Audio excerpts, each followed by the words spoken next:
What is significantly true is that the death from knife crime tends to be proportional towards young black males. And a lot of that exists because of the weight of anger that exists in those young people. And why that weight of anger is could well be the basis of another workshop. But that exists. So what we've got, society giving us a stereotypical view of knife crime and perpetrators of knife crime and impact of knife crime. So what I'm trying to say is the problem is far more widespread than just the black community. So a question, what do you give a man who has nothing? The answer is anything. What do you take from a man who has nothing? The answer is anything. Now, a couple more questions. How would you describe a Rolls Royce? A Rolls Royce, we would normally say, is a valuable item. How do you describe a mansion? A mansion we describe as a valuable item, a valuable commodity. How would you describe a song with 100 likes? It's a valuable commodity. How would you describe a knife that has stabbed someone? It is a valuable commodity. So what I'm trying to show you there, that wealth is relative, and to have a perspective of where we place value, and whose value are we working with when we consider, the wealth of society or the impact of knife crime. Now, I'd like to draw reference to Lord of the Flies. How many people have actually read Lord of the Flies? So a small percentage. Lord of the Flies was written in 1984, or published in 1984 by 1954 by William Golding, which happens to be the year of my birth. And basically it tells the story of a group of young people who are stranded on an island, and the effect of creating a tight space for them to coexist means that they implode. So in a woods, we call it a jungle. Bob Marley talks about a concrete jungle. So for a lot of young people, they are living in a concrete jungle. What does that look like? It means that the 6 weeks of the summer holidays, some young people do not move off their estate because parents are at work and they are afraid to go anywhere else. So that jungle holds them. What we've done in that jungle, we have created tools and created competition. So the tools are the internet and social media. The competition is about music as one aspect that exists in relation to those young people. Now the truth is, we are full of competition. Life, for us, is competition. There's football, there's the Olympics, there's tennis, there's cricket, there's athletics, there's the X Factor, there's Big Brother, there's Bake Off. There's Facebook, there's Twitter, there's YouTube, there's Coronation Street versus Neighbours, there's Mastermind. They are all competition. And we get excited tuning into our television around those competition. And of course, those competition can lead to accolades like the Champions League and winning Wimbledon and winning the Masters and Augusta, Georgia, etc.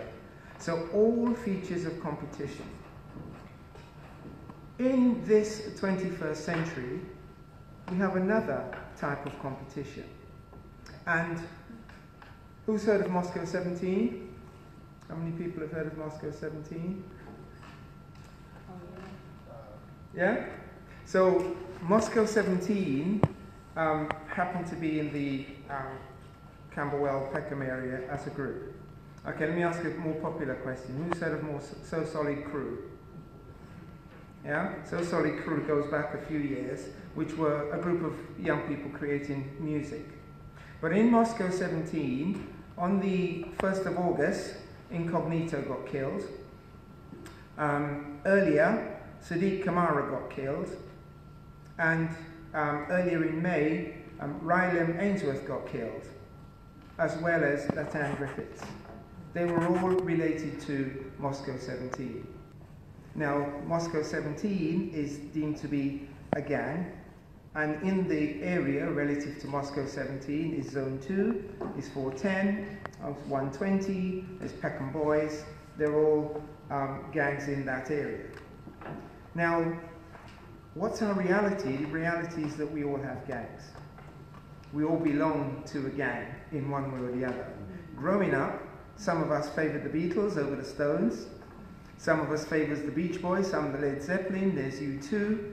There's the Conservative Party, there's the Labour Party, there's UKIP. Yeah? These are all the Liberal Democrats. These are all gangs in some way or structure. Chelsea football team, Tottenham, Arsenal, Millwall. So they're all gangs in one way or another. So what is competition?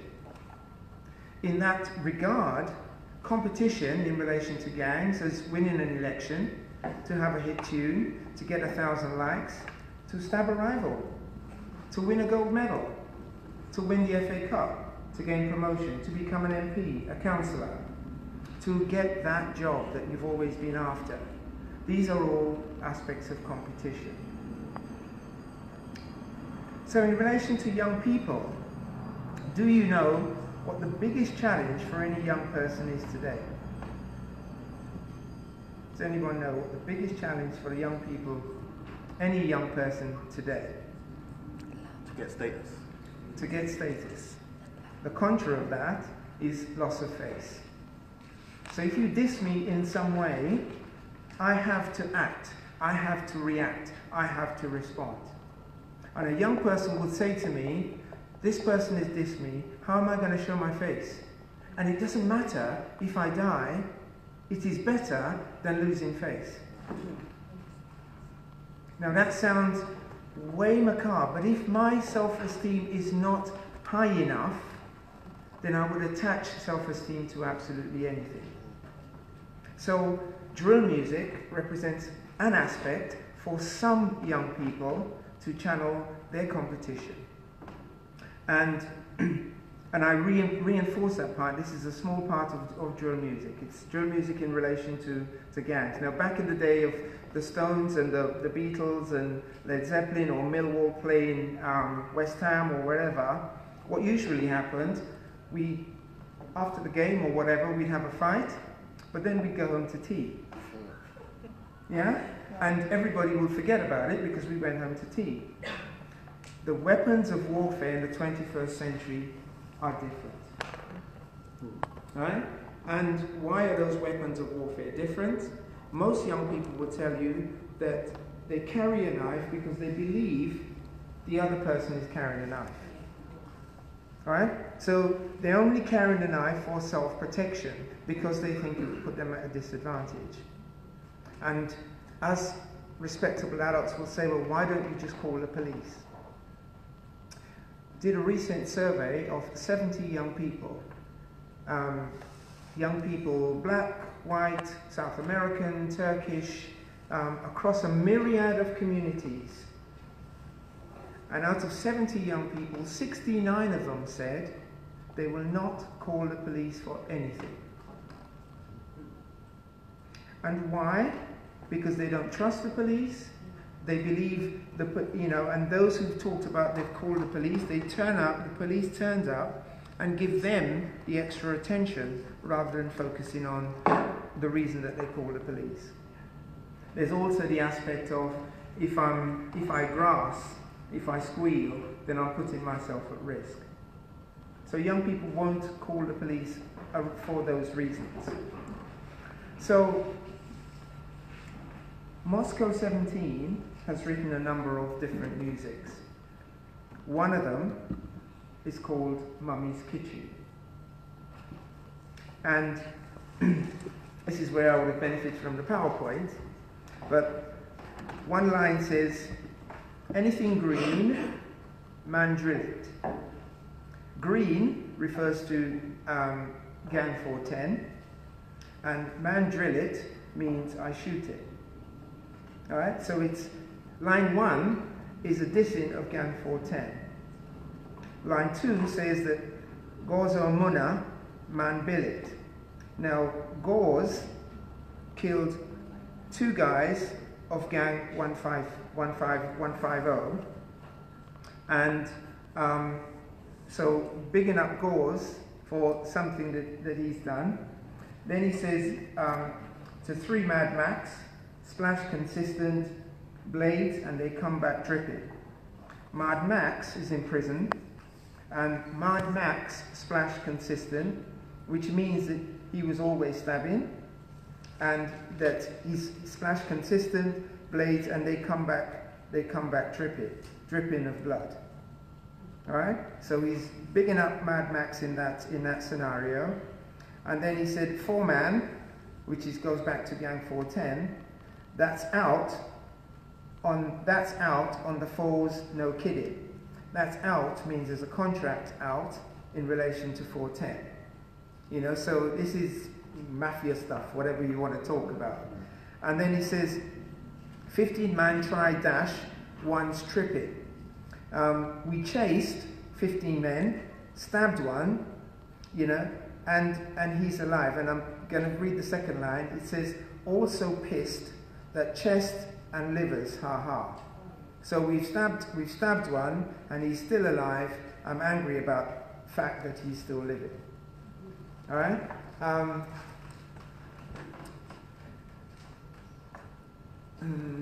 going to jump a bit. So he talks later on about blood on Mummy's kitchen. What does blood on Mummy's kitchen mean? It means the knife that he took from the drawer of the mother's kitchen, went out and used it to stab somebody. That knife is back in the kitchen. So the knife in Mummy's kitchen drawer has blood on it. Mummy may not know that this has happened because she's perhaps not vigilant enough that day, and I'm recommending to every parent, either put all your knives on visible display so you can notice if one's missing, or check your drawers every day, right? To ensure that your child leaves home without a knife. Because as quiet and as serene and as lovable as your child is, it only takes 1 day for him to be pissed off and to be dissed to then walk with a knife. All right? And it only takes a moment. Now, when he's got that knife, something different may happen. Now, one young man I spoke to talked about, he said he had a knife on him, and some young boy teased him, and he chased that young boy, and he turned a corner, and he turned another corner, and there was about 20 of them waiting for him, with knives and with machetes and bats and what have you. And he said in that moment he decided, if I pull out my knife, I'll be dead. And he made a decision to run. And he said, thankfully, he knew the way out, he knew the alleyways, and he managed to get away. And he said, from that day on, I never carried a knife, because I realized that it was no use to me in terms of keeping me alive. Most young people don't have the experience of a second chance. So, just to go on, in that song, he says, and I'm trying to do man's sibling. Which means, if I can't get you, I will get your younger sibling. Yeah? So your younger, innocent brother can suddenly be stabbed or killed because of somebody not being able to get to you. And then we're in a tit-for-tat scenario. Ask AM, who's a member of Gang 410, how we left him dripping. So we stabbed him. Dens got whacked for all of that chat. So somebody got called Dens, was beaten up because he opened his mouth and spoke. So that's another mechanism for silencing so that the message don't get out. So Moscow 17, in that song, this is Gang 410, this is Zone 2, this is Gang 120. So that's potentially 3 other gangs that they've communicated with, and in there have named some individuals that they have dissed. So if I have been dissed, and this goes out on social media, right? So there's a loss of face. So I'm now in a zone of retribution, you know, and that can happen. Now, often we'll see a young person get killed, and you'd hear the mother on television said, he was a good boy, he was just doing his music. We need to know what music is happening, what music is actually going on. You know, and I can go on. So, going back to that point, if I have nothing, and you take nothing to an even lower level of nothingness, then it doesn't matter what I do next. And that nothingness, now some young people have said that they've gone into prison, and the prison wardens are saying to them, this is the end of your life. Nothing else, nothing good is going to come from your life. So at that point, if I believe that message, then I can do anything, because I'm below nothingness. So, kill or be killed, go to jail, so what? I already have nothing. So, music is competition, and the truth is, the stakes are higher than eating bugs in the jungle. Thank you.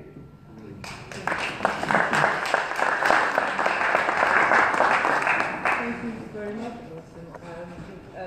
Again, those slang, there is an intention, maybe there is a plan in this video that you're meant to be showing, for the next session, will be nice and clear. It'll be much, and it will be more fun. So this is good that you've done this already, and you get people thinking. Because to be honest, as a mother, when I see my son using some, I mean, luckily he's not in gang, but they all use this language, simple language.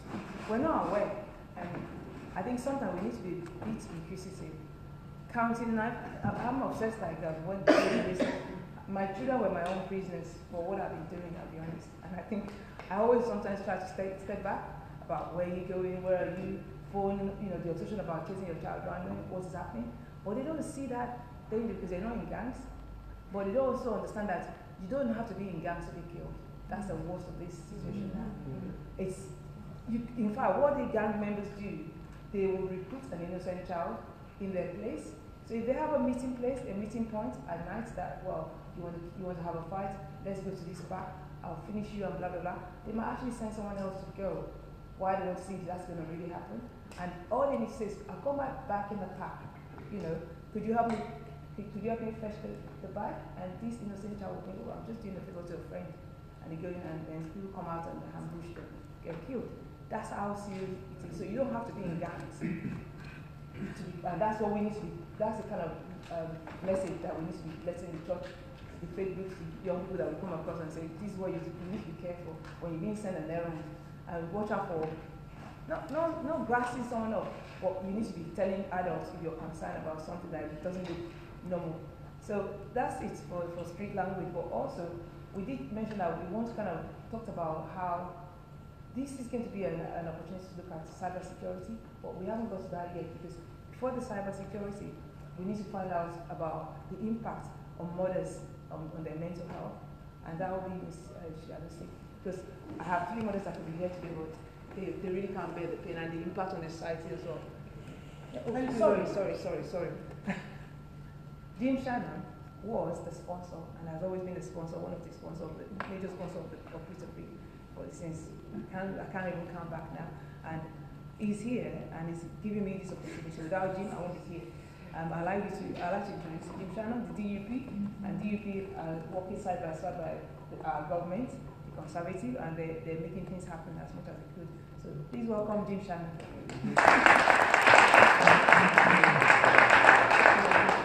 Ladies and gentlemen, and Michelle's always asked me, and over all the years I've known her, would I be happy to be our sponsor for any events that she has here, and I'm very pleased to be. The events that she brings to this house, this wonderful house of Commons, are items and issues that concern us all, whether it be immigration issues, whether it be the issues the past have done of culture and cultural links between here and Nigeria. Today's and tonight's event is Night in Gun Crime. There wouldn't be any MP in this house who doesn't appreciate just how important that is. I come represent the constituency of Stratford in Northern Ireland, and probably none of us knows more about the issue of gun crime and murders and criminal activity over a 30-year terrorist campaign and everything that's happened since that as well. but specifically on the issue of knife and gun crime in this capital, the MPs who are MPs for London very often speak out on these issues in the House.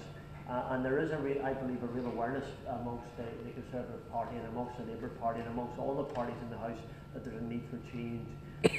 But I think the issue is all very well sometimes, and I think Michelle touched upon it there as well. And I think that the next lady who's going to speak will probably be more astute and more clued into what the issues are than even and we are in this House. And that is, while government can make changes and can do something in relation to police and legislation, families are so important as well. And mums are important, dads are important, and all the family themselves and what they do. The influence you have. Churches are important because of the faith impact and how they feed into this process. And it's how society deals with things. And I think I would say on behalf of all the MPs that I have interaction with from both the Conservative and Labour and Lib Dems in this House at this time, that knife and gun crime and what's happening in this city, this most wonderful city of London, every day. Just yesterday we have an young fella killed as well. Unfortunately, probably be others that will take place. But I just want to assure you in this House from all of us as members of Parliament that we're very pleased to have you here, very pleased to have the interaction and the communication that you very much bring to this event. A special thanks to Michelle again for organising this event as she always does. Just to say that as the MP for Strangford, although London's not my constituency, I'm very happy to help and assist in any way I can. This event tonight is one way of doing that. If there's anything else that you think I can do, I'd be more than pleased to do that as well.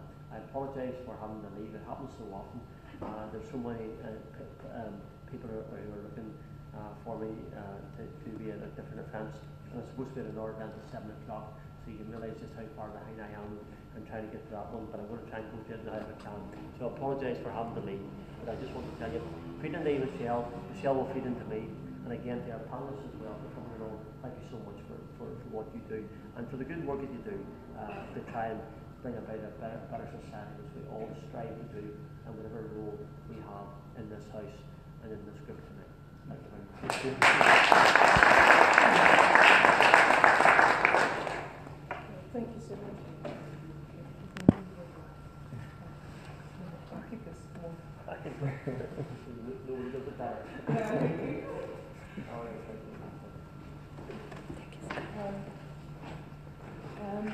Moving on in terms of what we trying to achieve again, bringing back the street language and the coloration of Kilo music, we'd like to kind of have a bit of an impact on families and the young people that are in fear of their own life as well, just in terms of mental health and any other.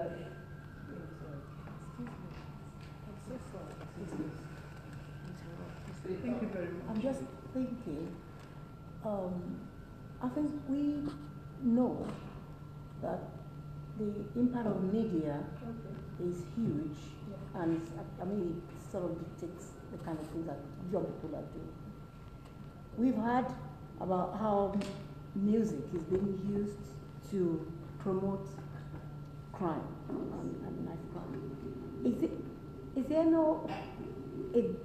Are we not sufficient to create a voice to say we want this to be censored? Honestly, shouldn't this is exactly what we are here to do, and you're definitely part of this. I'm not on my own. So yes, it needs to be censored. Just in terms of looking at the impact.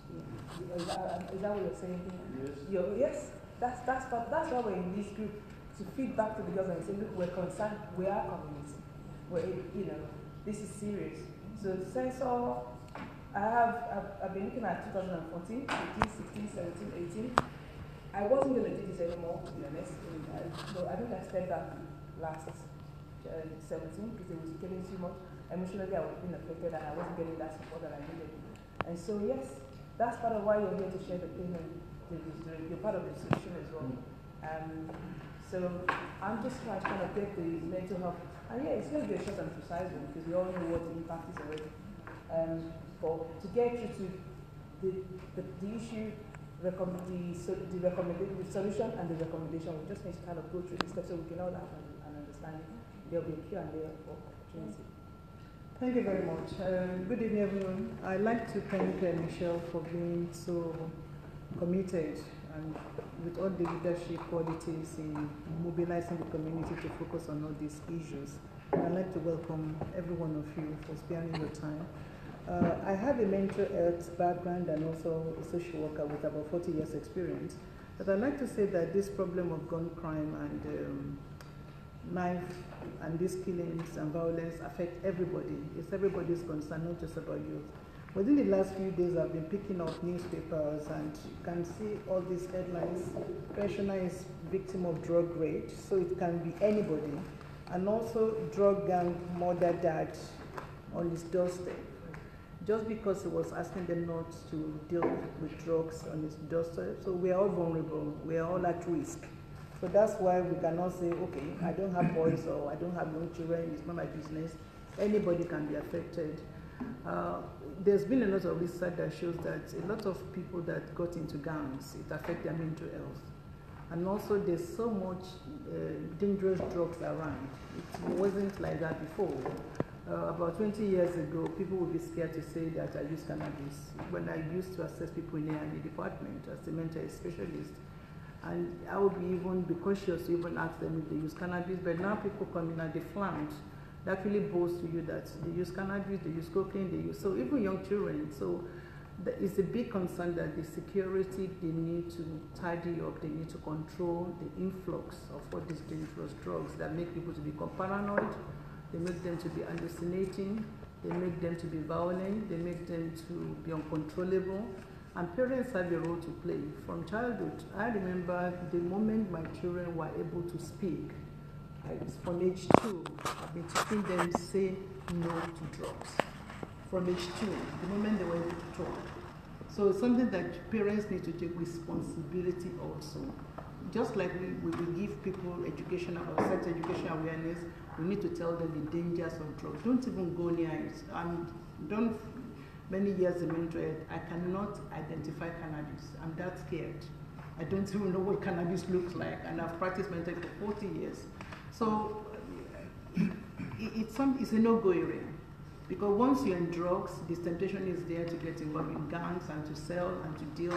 And once you involve in dealing, the drug bearers will use you, they want their money back. So it's better to say totally keep it. Don't let your children get involved. A lot of parents spend time making money instead of spending quality time with children, with their children. We need to love them. We need to understand them. We need to be very close to them. They need to be able to open up to us to let us know what is going on. Because mental health, if it's diagnosed early, it can be treated successfully. And mental health is available 24 hours. Anybody can walk into any A&E department to say that I want to see a psychiatric nurse specialist, and automatically you will be assessed. Even if there's no risk, even it's like I want to check my blood pressure. You have the right to walk into any A&E department to say, can I check my mental health? Even if it's okay. Many people that are assessed, 60% of them are fine. I reassure them it could be just stress. It could be anxiety, it could be little things, but it's better to go and check because it's free of charge. And also you can speak to your GP if you're worried about your child, if you're not getting through, GP will refer you. And a lot of organizations like Mind, they have telephone helplines, there's Mental Health Foundation, a lot of charity out there that you can contact. And also we can use social media to get across to children, to young people. They love social media. On Facebook, I always post a lot of messages about say no to drugs or awareness and so on. We cannot afford not to talk about it. We have to talk about it to give awareness. And people that have been on drugs, they can stop using drugs. It's possible to get over all these things, alcohol, drugs, all these things, fuel, all these gangsters and so on, the postcode, all these things. As adults, we need to understand, we need to get involved, we need to show interest so that we can help children to get over it. So I would also like to talk about Narcotic Anonymous, which is an helpline that people can call, Samaritan helpline, and even if you're not sure, call an ambulance. It's better to raise a false alarm than to keep quiet and wait until something bad happens. And we need a kind of multifactorial, multidisciplinary approach. We need to work together with the police, with teachers, with youth leaders, with solicitors, with churches, with mosques, with parents, if parents are working, grandparents. That's why I like the Asian community. When parents go to work, the grandparents are there and they look after the children. So children should not be left on their own at any time because the peer pressure, they will go along with their gangs.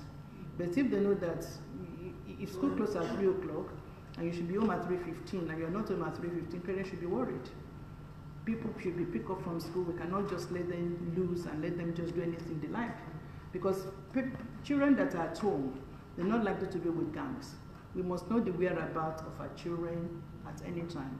My children, one of them is in China, one of them is in Sweden, one of them lives in Milton Keynes, but every day I know their whereabouts. In the morning I send prayers around.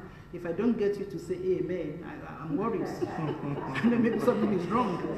So with social media, we're able to get in touch with them. I mean, if I wait for 12 hours, I will say call me back urgently because I want to know what's going on. I want to know what you're doing. And they're all adults. So it's our responsibility.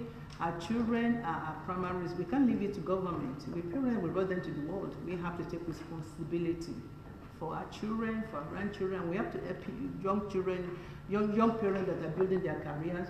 Grandparents need to help them. We need to be more involved in building society, in building good family connections and so on. We cannot just let children just wander off. Because if they feel loved and they have strong family bonding, they're not likely to get into gangs. So we need to win them back. We need to show them love. Unconditional love is forever. So if they know that we love them, they will come back to us. The church, the mosque, all this, we all have roles to play. I'll stop them. Thank you. Thank you so much. I know things have changed because you're coming back to finish it off and then the next event. Okay, in terms of drugs, we've heard about how it's important to think about drug as one of the major reasons. Actually, it is from the police report. It's actually one of the major reasons why we have gangs right now. Because there's a correlation between gangs and the drug runners, the counter-line runners that we recently heard about, who send the young kids to go and sell drugs. And sometimes they will send them out to get the drugs, to sell the drug, after being given huge images. You have to pay back, not just for free, after feeding about 2-3 weeks. And then they're not understanding that this person is being nice for us, and they start telling them how to buy drugs. And so when they start doing those kind of buy drugs, they will get someone to go and steal the drug off them. And then once the drug has been stolen off them, they will then say that they owe them money. So to counter that, they will then start asking them to steal. And if they can't steal or get the money back, they will ask them to do one favor, go and stab someone that stole your drug that we found out. So there's a lot of issues around. There's a connection, a big connection with drugs and the stabbing. And to my shock, I'm still kind of trying to take, our government is looking into legalizing drugs and all, but again, personal view is different. So we might be a pressure group to say, no, actually, we don't think we need this drug legalized. Because yes, it might make money, but then it's telling everyone it's free for all. You can actually buy. So it becomes a cigarette. And then we have more mental health, and then more stabbing issues, because people think it's easy to make money selling drugs than going to work at McDonald's. So there are issues around that, which is why I brought in the impact of drugs into this, so that we have an example we can separate it. And going back to that, community empowerment. Susan, I'm sorry that I wasn't able to organize the chairs. As a councillor in your borough, because you're from one of those areas that I've been to, similar funerals, what do you think? How can we? In terms of finding solutions to the whole gang issue of the violent crime, I think it is a complex issue, and some of you have touched on it. When being in gang or getting involved in life of crime, there are the pulls and the pushes around, and the pulls are things like being in a gang, it gives you respect, it enhances your position where you are. There is the opportunity for financial opportunity we just touch on in terms of selling drugs.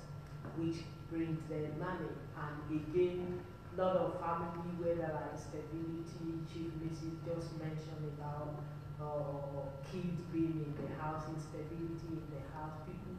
These young people go on the street to find their family, quote unquote, where they feel protected.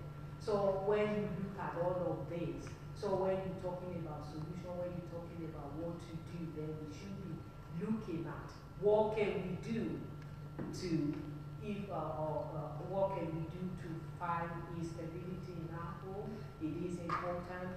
Young people being properly supervised, being given a voice, having the teaching them that when you're independent comes responsibility, which is what happened to some of our young people, in particular the transition period of their lives when they're leaving primary school to secondary school.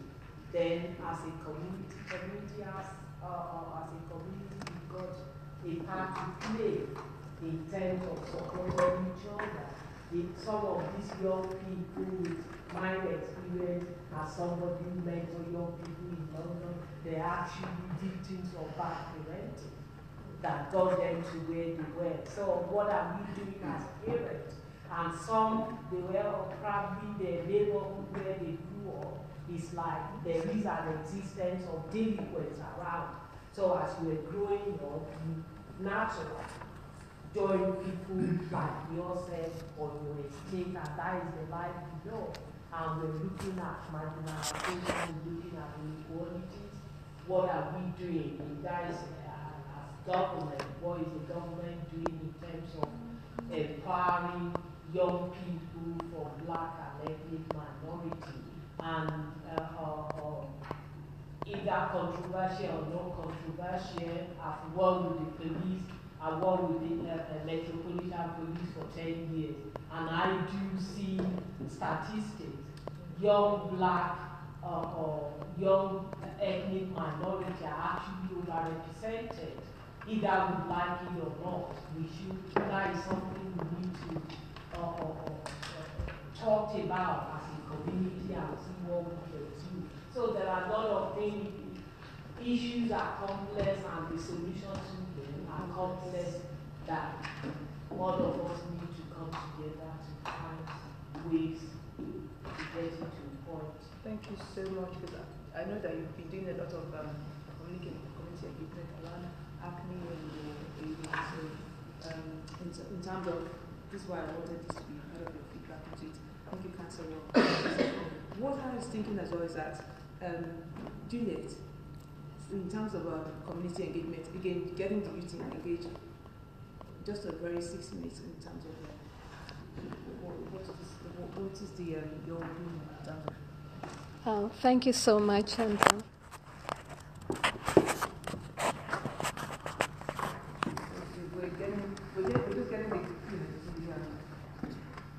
good evening, everyone. My name is Juliet Makapila, and thank you so much, Michelle and Britik Afrek, for inviting us all here to be part of your program.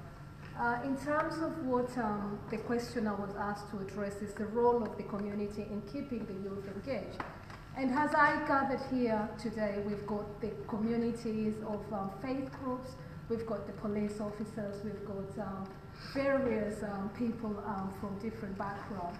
So I will start off by, first of all, dipping into, we've got the musicians as well, and of course the Queen from Ebony as well. We appreciate your presence here. So I'll start off by what exactly is your role in the community in keeping the youth engaged, which is what I was asked to address. I've got 6 minutes. So thank you so much. So the first thing I put up is investing in our youth. I love the idea of investing in our youth because I feel that there is a need whereby the youth are crying up to be respected in the community and also to ensure that they are being, or their voices is being heard. I would love to champion this room to ensure that we are able to be listening to our youth. And of course, the guardians and the parents are left out behind. There seems to be this kind of thing that parents sometimes, especially from the underrepresented groups, are feeling they're losing powers in their homes. And I would love to urge the government to consider the responsibility of the parent, whereby the parent sometimes feels like he's being controlled by the children. In our communities, Michelle, especially the youth, we have seen, which is what Rodston has discussed today, describing the gangs in areas of different parts of communities, and how that has brought a public crime in this country. We want to appreciate Damilola Taylor's father, who is, you know, the case, and of course Stephen Lawrence's case, which has fought for justice in this country and bringing it about that we need our voices heard as a community, especially the black communities. Thank you to people like Councillor Susan and many other councillors Diana Albert, and all the councillors who are fighting for social justice in this country.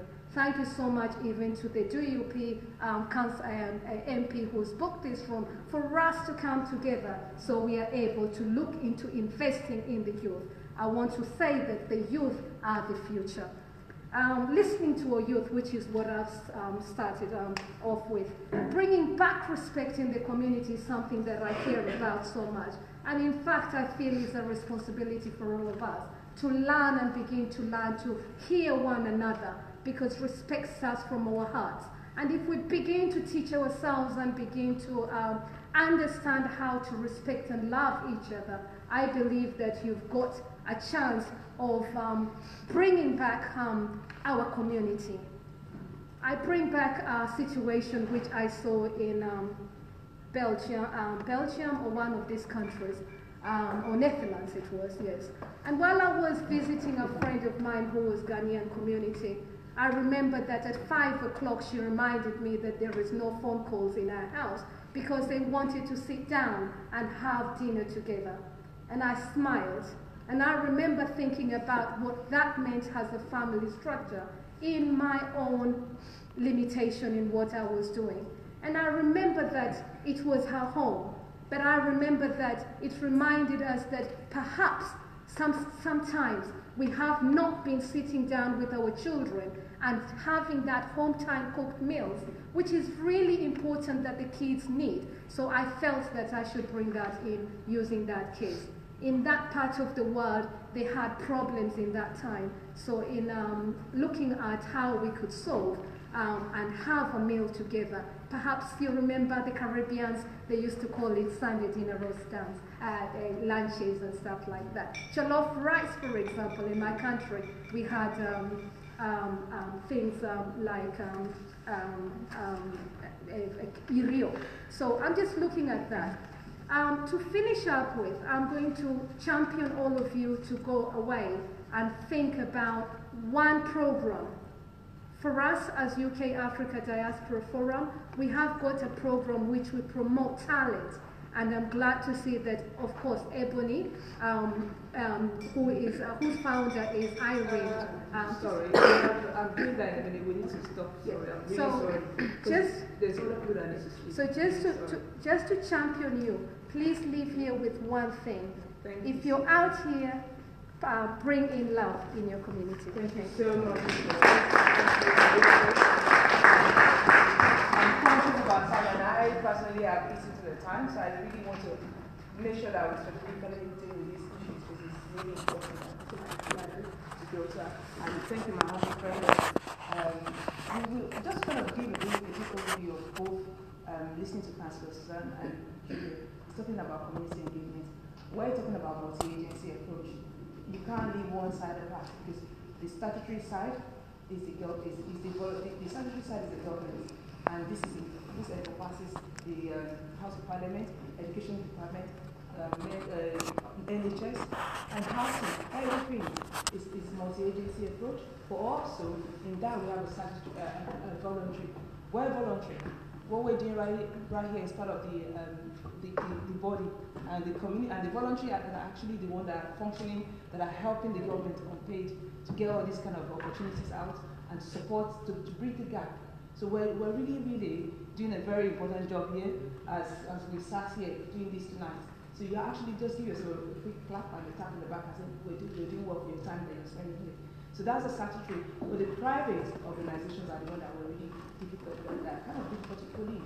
For all of us in one aspect or the other, have a link to the private. And I think once we get it, I personally link with the private in the way that I send my young people to get skills sets from them. They don't have the patience. If you send a young person to a bank, they will tell you that they can only give them a 1 week. Those kind of programs, how are we going to bring what we have in Africa, where the young people can have a national service and they can give back to what they earn. And that will bring me into bringing the uniform group. So I don't work without, I believe, some people are very kind of against the uniform, and I think they're here to protect us. And I think the more we get them embedded into our system, our educational system, the better it will be for tackling crime. I belong to a positive gang. I started out as a brownies. I went into Girls Guide. Scout wouldn't have girls, so we were only allowed to become a girls group. I was a big guy in the best game. My brother was a leader, so we used to have a fight about when it counts to drop the drum. And those are the things that get us going when we were young, apart from staying indoor reading news and looking magazine and all those kind of things. But here we are, we're talking about a knife and gun on the street. No life, there's no moral, there's no value to life in the UK. That's quite shocking. And I really want to shock you because, to be honest, it's something that we need to be looking at. What's missing? Respect, sense of identity, sense of belongings, and that brings immigration into this case. When somebody feels alienated and they don't feel like they are part of the society, that will actually impact into the way they see other people and their life. So we need to be looking at things in different angles, but they're all kind of interwoven. So we can't separate one from the other. That's what I'm trying to get from the community engagement. I'm bringing together what we're doing here tonight to let you know that it's very important. And my gang that I acknowledge here tonight, that I know there's an ex-Marine, Dr. Ian Young, has been in the Marine for, in terms of the Navy. Army, sorry? The Navy. Yeah. In the Navy, sorry, yeah. I got mixed up Navy. So that's the kind of thing that we will try to use Ian to talk to a young person, how they can get their foot into becoming a Navy, a Royal Navy. And then we have, and we have someone that's working in different background. It's been an ex-military. We're going to have someone from the MOD office today, but I don't think we have them. Again, I work with a lot of Scotland Yard detectives. And the impact of the last 4 knife and gun that we've done in here has actually given Peckham the peace that he needed. So I'm very proud to say that we're doing something underground, not on Facebook, not on website or what do you call it, internet site as of now, but we're doing great, important job. And that's what you have to understand, that you're part of all the good things as well. So going back to that, I like to see how grooming on cyber, because security is everything. And right now, the young people are become developers, and they're experts in cyber. So I think in the cyber security experts, tell us. Before you go on to that, I wanted to ask a question. Yes, sir. I've attended many of these kind of programs. Okay, Even last Saturday I was at Hackney. Okay, sir. But one thing I have found missing is the fact that nobody is telling these youths that we care. Yeah. You understand? Yes. They don't know that we care this much. Mm-hmm. And that is cardinal in our approach. Yeah. If we don't, get them to know what we're doing about them, how will they be able to step back from what they are doing?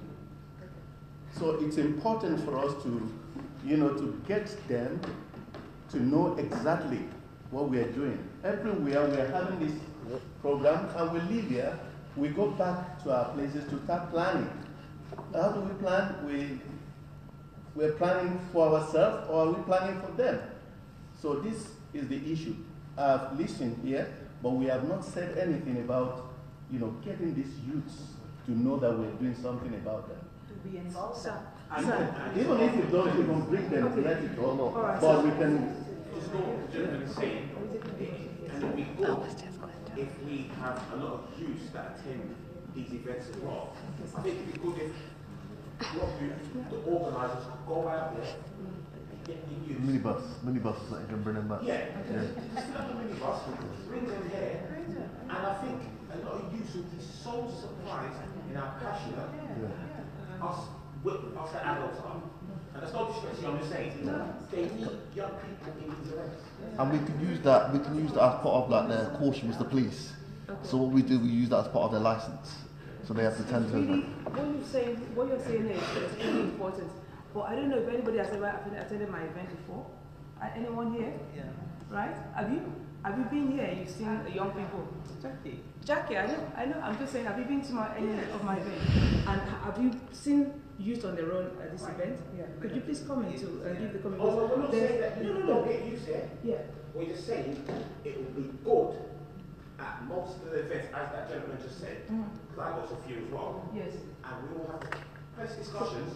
No. I would like to quickly answer that. So before we get Sorry, please. sorry, sir, can I just quickly? I'll come back to you.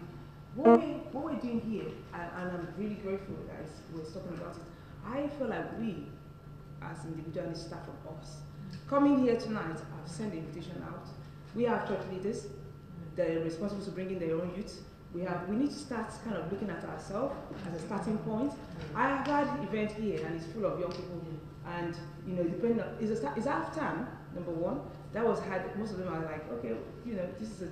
But I actually want us here, because I've been having people discussing, church leaders, I've been saying I don't understand what's going on. So having listened to Roston gives you an idea of what's going on the street, because we all don't know, because we're so focused on our faith, Bible, Jesus Christ. Yes, Jesus Christ is also a God master that stop the Jewish and stop everything else from happening. I apologize if I said something about stop people in the Bible, different characters, because Jewish are part of Christ, but in terms of not selling things, I don't want to go into biblical things. So we're all responsible in our own way for bringing in our young people. I didn't expect, and I know it's hard. Yeah. I'll give you an example. My son is a teacher, and his girlfriend is a teacher, and they both said to me they were going away. But would I say, don't go away because I'm having an event? No, because I know that everything I do here, it takes it back to school.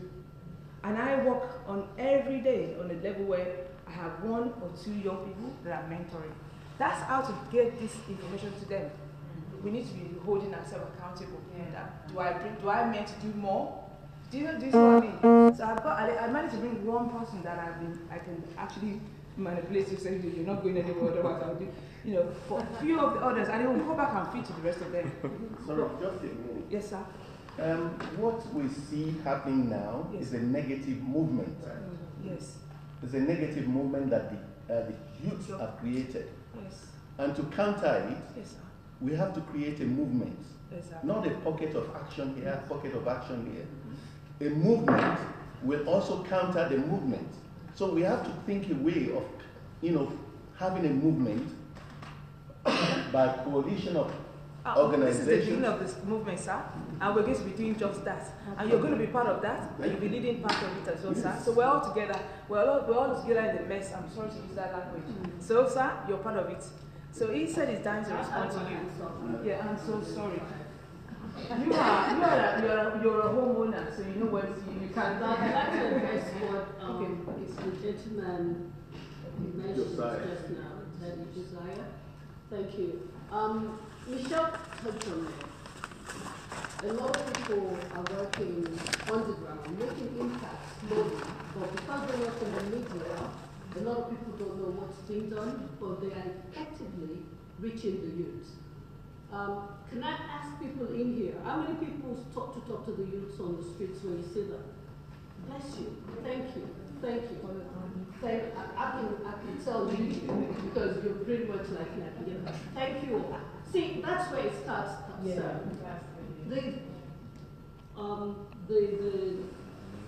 The psychiatric nurse Mrs. mentioned that we're all vulnerable. A lot of adults right now are scared of the youth. They don't bother to talk to them. The youths want to be loved. They want to be talked to, not talked at. They want to be talked to. In my community, I take it upon myself that now, when the youth start trouble, the library people, they call me. Once the kids see me, and it doesn't matter whether they're black or white, Auntie's coming, Auntie's coming. I don't know where they live, but they see me. I talk to them about whatever they're doing, and they stop. And I'm just one person. and this is about 50 people. It starts small, it gets bigger. If you can share that vision, how you would want us to put it together as a conglomerate thing, it would be wonderful, but change begins with each and every one of us. As Michelle has clearly stated, if I'm doing it in my community, you're doing it in your community, we've already started, and a whole lot more people are doing it just as I'm doing. We're just not doing it together, but we're doing it separately, and we're making impact. Thank you so much. I'll let Iremide respond. Sorry, I'm not going to wait for you. You go. Iremide and then said uncle. Well done, good respect. Yeah. So, like, answering to your question, you said that we are making like a negative. Okay, so basically, on my opinion, I think we're not making any negative acts. It's because the reason why I said that is because, like, I'm not. Can I say some parents, but like, I mean, let's say 95% of parents, yeah, they go to work. I think 24/7, they don't like really show like love and appreciate, like not appreciating, but they don't show love and caring to their children. I can use myself as an example. My mom goes to work 24/7. The only thing she does when she's at work is call me saying, are you looking after your son? Are you looking after your brother and stuff? And I'm telling my mom, okay, mom, you know I go to school, I do this. Like, you think I'm gonna have time to be okay? I have to spare, like, take 1 hour out of my time to look after my brother, sort him out, do this, do that, and my mom is she's at work here, working non-stop, and then she comes back home late, and then I'm just sometimes when she comes back home late, it's not that. Sometimes I'll try and put myself inside my mom's shoes to see what she's going through, but it doesn't work. So I'm trying, and then sometimes when I talk to my mom, I try to sit her down and tell her that, Mom, do you know what you're doing? It's not really right. You can't be going to work Monday to Sunday and then just go like, okay, I got work. Then when I come back, I'm just gonna eat and then go to bed. You as a detail as a mother, you are meant to be looking after your children. Why did you give birth to us? I'm sorry to say that, but why did you give birth to us? And the reason why you gave birth to us is to look after us, show us care, so that when you go old, us children can look after you.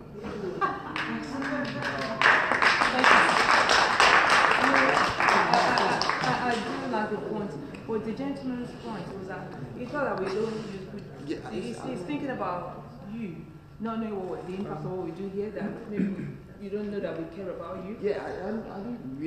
Like, so that's what I like you to. That's what you're. Right. Personally, I'm not talking about other people, but personally to me, I know that sometimes I do know that you care about us, but you need to I don't know, try and put yourself in our position. I need to know how we feel, because sometimes when I'm in my room and my mom comes to see me and she sees me when I'm down, sometimes crying, she'll just be like, why is he crying? Nah, yeah, that's something. And then when my mom says that to me, I'll feel even extra sad that this is my mom that gave birth to me, and she's telling me good luck and tough luck. Then mama, why am I doing? And then sometimes just another thing again. Sometimes to me, I feel like I wish that someone else gave birth to me. And to me, I'm being honest. I just feel like sometimes Let me, as a mother, I'll let Roston, because they were holding on to cybersecurity, we're drifting away from the security, and I really do not want us to miss the point. And I haven't disrespect your emotion. It just touched me, because I know that happened between me and my son sometimes. But you know what, at 28, when we came back home, because there would be a day at 28, you realize that actually tough love, and my mom wasn't like what I was thinking. He was just trying to get me to get stronger. But African way of doing things, I'll talk about that in a minute. So please, 2 minutes, sir, and then I'll go to cybersecurity. I'll be less than 2 minutes. We need a different experience in 21st century Britain to bring up our children, particularly African and Caribbean children. We need a different experience. And in terms of facilitating and enabling parents, I run parenting workshops. I've got a list of 20 things that I give parents at the end of it to do in the home. One is, as our friend said, sit at the table and have a meal together. Turn off the television and radio and talk. That's number one on the list. All right? And I can go on, but there isn't time to talk about that. So I've been doing that for 16 years in homes, in schools, in the community, in youth clubs, in prison. I had a different agenda to talk about tonight. That's why I didn't talk about all those things. We will come so, to that, I promise. you know, there's one thing there are solutions. There are solutions here, you know, and that's something that should be done in terms of enabling and supporting parents to parent in 21st century Britain. And let me just say that I worked with a 10-year-old in primary school, and one of the objectives was to get him to join the library. He needed his mum to sign his library card, and that took over a month. I'm based really on her sorry, working I have program. To stop there. To I'm be done. fair to the other people, we need I'm to done. Let's be, Thank sorry. Again, coming back to the whole purpose of this event, we're looking at knife and gun on the increase.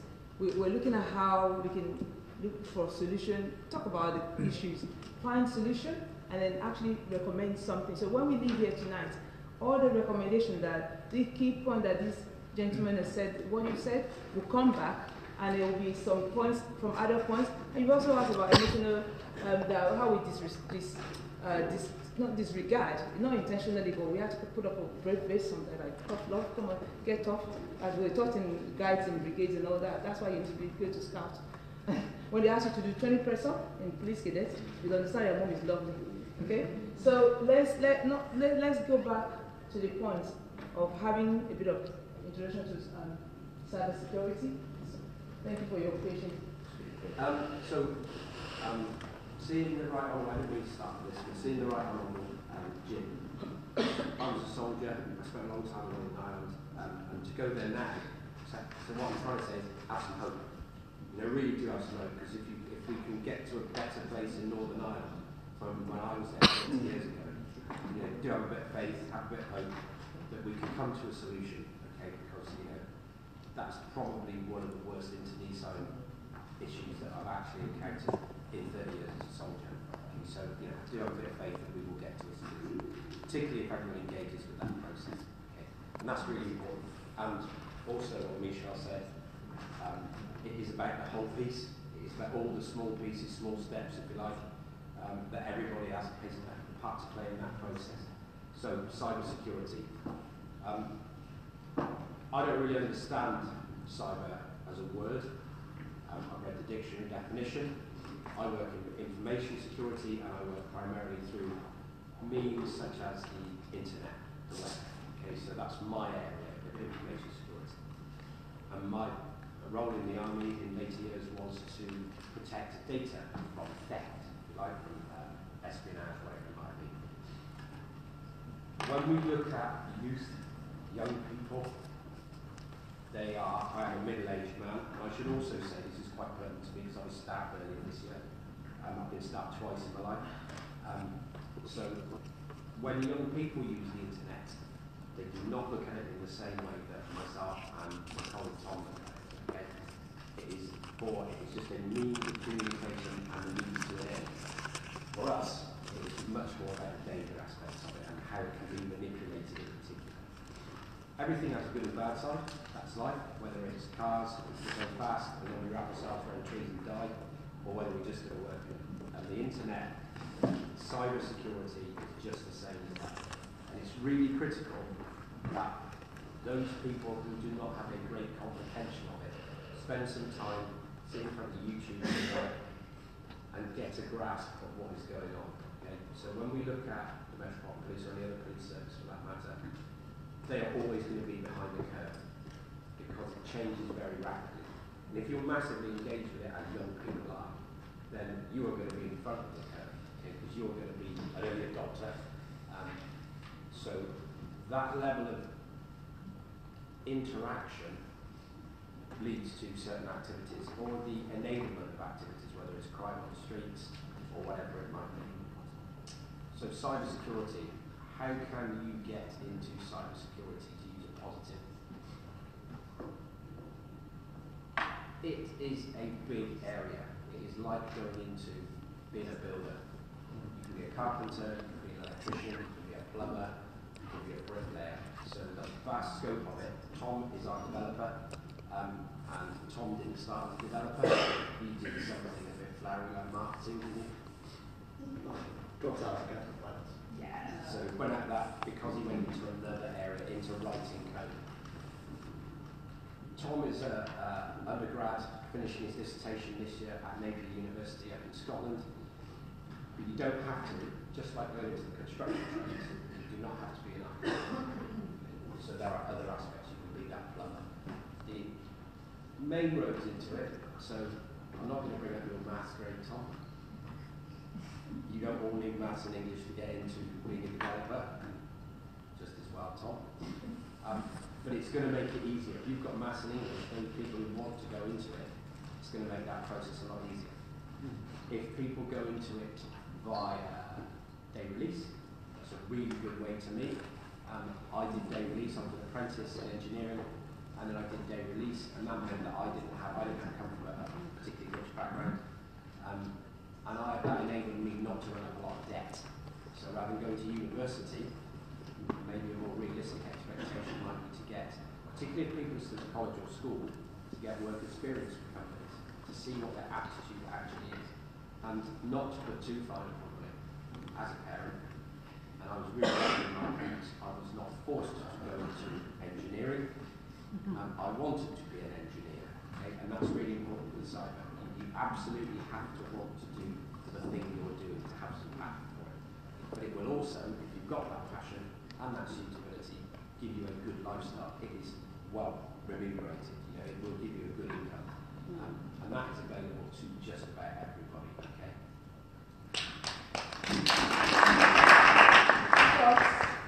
Nice, precise, and specific. They are going to be coming on board because I've started doing some books. I need some fresh break. So yeah, thank you so much for the insight into cybersecurity and how intergeneration can get involved because we all need to be cyber aware. And to quickly give it a bit of a wrap up, because Professor Macedon have some funding, isn't it? Some cash. So this government is doing really well in terms of looking at how they can establish young people and change their mindsets. So gaming is one thing, but how about you becoming an expert? Get some money, and then we'll train you up, become a hacker, like work with David and Nicholas, and then we certify you and we'll get you into a job, into a system. That's part of what we need to be doing. That's part of what the government is currently doing. So, Professor Martin, can you give us an insight into that? And we'll need some cash. Has anybody here been to the funeral service for a 17-year-old? Oh, so because this is where productivity and instruction meets. If you attended a graduation service for a 17-year-old and you've been to a funeral service, it puts everything we're discussing so far into real perspective. Yeah. Because they are not youths, they are not young women. They are boys and our girls. They were given to birth like this community, this same community. They were not exported or imported from anything. So if we know